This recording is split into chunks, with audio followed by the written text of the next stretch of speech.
غلامی مصنف خلیل جبران، ترجمہ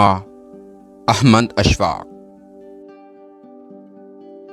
لوگ زندگی کے غلام ہیں،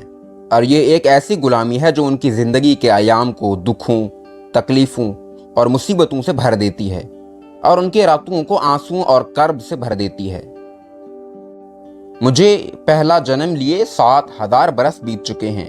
اور اپنے پہلے جنم کے پہلے دن سے لے کر آج تک میں زندگی کے غلاموں کو دیکھتا چلا آ رہا ہوں، جو غلامی کی زنجیروں اور بیڑیوں میں جھگڑے ہوئے ہیں۔ میں نے زمین کے مشرق اور مغرب میں گشت کیا ہے، اور زندگی کے روشنی اور سائے میں آوارہ گردی کی ہے۔ میں نے تہذیب کے جلوسوں کو روشنی سے اندھیرے کی جانب بڑھتے دیکھا۔ میں نے بابلوں تا قاہرہ تا بغداد انسانوں کا پیچھا کیا ہے، اور ریت پر اس کی زنجیروں کے نشانات بھی دیکھے ہیں۔ میں نے ناپائیدار ادوار کی غمناک صدائیں بھی سنی ہیں۔ میں نے عبادت خانوں اور قربان گاہوں کو بھی دیکھا ہے، اور محلات میں بھی داخل ہوا ہوں، اور تختوں کے سامنے براجمان ہوا ہوں۔ میں نے ہنر سیکھنے والوں کو ہنرمندوں کی غلامی کرتے دیکھا ہے، اور ہنرمندوں کو اپنے آجروں کی غلامی کرتے دیکھا ہے، اور آجروں کو فوجی کی غلامی کرتے دیکھا ہے، اور فوجی کو گورنر کی غلامی کرتے دیکھا ہے، اور گورنر کو بادشاہ کی غلامی کرتے دیکھا ہے، اور بادشاہ کو پادری کی غلامی کرتے دیکھا ہے، اور پادری کو بت کی غلامی کرتے دیکھا ہے، اور بت کچھ بھی نہیں ماں سوائے مٹی کے، جس کو شیطان نے تخلیق کیا ہے اور اس کو کھوپڑیوں کے مینار پر سجا دیا ہے۔ میں امیروں کے دولت کدوں میں بھی داخل ہوا ہوں، اور غریبوں کی جھونپڑیاں بھی دیکھیں۔ میں نے اس شیر خوار بچے کو بھی دیکھا جو اپنی ماں کی چھاتی سے غلامی کا دودھ پی رہا تھا، اور بچوں کو حروف ابجد کے ساتھ محکومی کا درس لیتے ہوئے بھی دیکھا۔ دوشیزائیں بندش اور جمود کا لباس ریب تن کرتی ہیں، اور بیویاں تابعداری اور قانونی تقاضوں کی بجا آوری کے بستروں پر آنسوؤں سے لبریز آنکھوں کے ساتھ دراز ہوتی ہیں۔ میں جدھر بھی گیا میں نے ہر طرف غلامی کو حرکت پذیر دیکھا، جو جہالت کے جلوس کے ساتھ شاہانہ انداز سے رواں دواں تھی۔ میں نے ان لوگوں کو بھی دیکھا جو بت کے قدموں میں اپنے بچوں اور دوشیزاؤں کو قربانی کی بھینٹ چڑھا رہے تھے، اس کو خدا کے نام سے یاد کر رہے تھے، اس کے قدموں میں شراب اور خوشبو بکھیر رہے تھے، اور اسے ملکہ کے نام سے پکار رہے تھے، اس کے سامنے جھکے ہوئے تھے اور اس کی پرستش کر رہے تھے، اور اسے ایک قانون کہہ کر پکار رہے تھے، اس کے لیے جنگ کر رہے تھے اور ہلاکتوں کا شکار ہو رہے تھے، اور اسے حب الوطنی کے نام سے یاد کر رہے تھے، اس کی مرضی کے آگے سر جھکا رہے تھے، اور اسے زمین پر خدا کا سایہ قرار دے رہے تھے،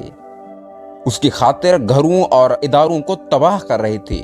اور اسے اخوت کا نام دے رہے تھے، جدوجہد کر رہے تھے اور اس کے لیے کام کر رہے تھے، اور اسے خوش قسمتی اور خوشی کا نام دے رہے تھے، اس کے لیے ہلاکتیں سر انجام دے رہے تھے، اور اسے مساوات کے نام سے یاد کر رہے تھے۔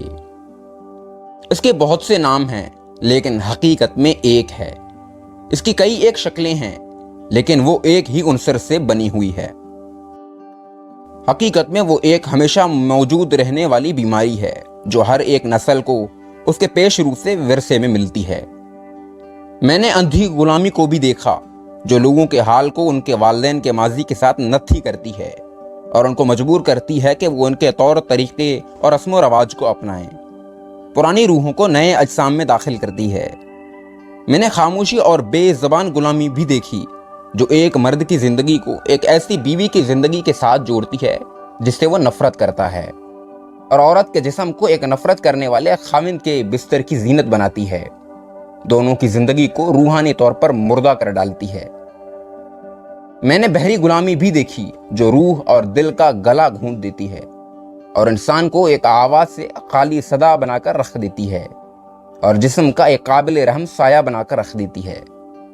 میں نے لنگڑی غلامی بھی دیکھی، جو انسان کی گردن ایک جابر اور ظالم کے فرمان روائی کے تحت رکھتی ہے، اور مضبوط اور توانا اجسام کو کمزور ذہنوں کو لالچ کے فرزندوں کی اطاعت اختیار کرنے پر مجبور کرتی ہے، جو ان کو حصول اختیار کرنے کے لیے ایک ہتھیار کے طور پر استعمال کرتے ہیں۔ میں نے بدصورت اور مکروہ غلامی بھی دیکھی، جو نوزائیدہ بچوں کی روحوں کے ہمراہ کشادہ آسمان سے دکھوں اور دردوں کے گھر میں اترتی ہے، جہاں ضرورتیں نظر انداز کی جاتی ہیں اور ذلت، تذلیل اور مایوسیوں کے ڈیرے ہوتے ہیں، اور بچے قابل رحم حالت کا شکار ہوتے ہیں اور عالم مایوسی میں ہی موت سے ہمکنار ہو جاتے ہیں۔ میں نے لطیف اور نازک غلامی بھی دیکھی جو چیزوں کو ان کے اصلی ناموں سے ہٹ کر دیگر نام عطا کرتی ہے، چالاکی اور عیاری کو ذہانت کا نام دیتی ہے، کھوکھلے پن کو،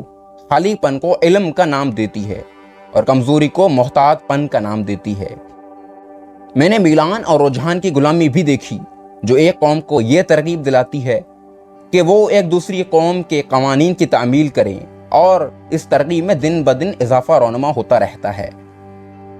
میں نے دوامی غلامی بھی دیکھی جو حکمرانوں کے بیٹوں کو بادشاہ کے تاج پہناتی ہے اور قابلیت کا کوئی احترام نہیں کرتی۔ میں نے سیاہ غلامی بھی دیکھی جو مجرموں کے معصوم فرزندوں کو ہمیشہ کے لیے شرمندگی اور ضلالت سے دوچار رکھتی ہے۔ جب میں آوارہ اور بدچلن ادوار کا پیچھا کرتے ہوئے تھک گیا تو میں نے تنہا ہی زندگی کے سائے کی وادی میں چہل قدمی کرنے لگا۔ وہاں پر میں نے غلاموں کے بھوتوں کی ڈری سہمی سرگوشیاں سنی۔ جب آدھی رات کا وقت ہوا اور روحیں مخفی مقامات سے ظاہر ہوئیں،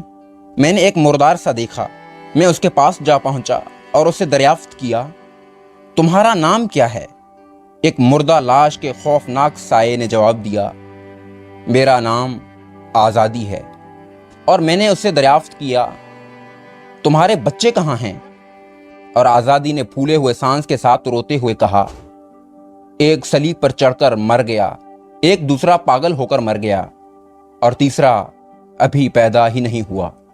اس نے مزید کچھ بولا، لیکن میری آنکھوں کا دھندلاپن اور میرے دل کی چیخو پکار نے مجھے دیکھنے یا سننے کے قابل نہیں چھوڑا تھا۔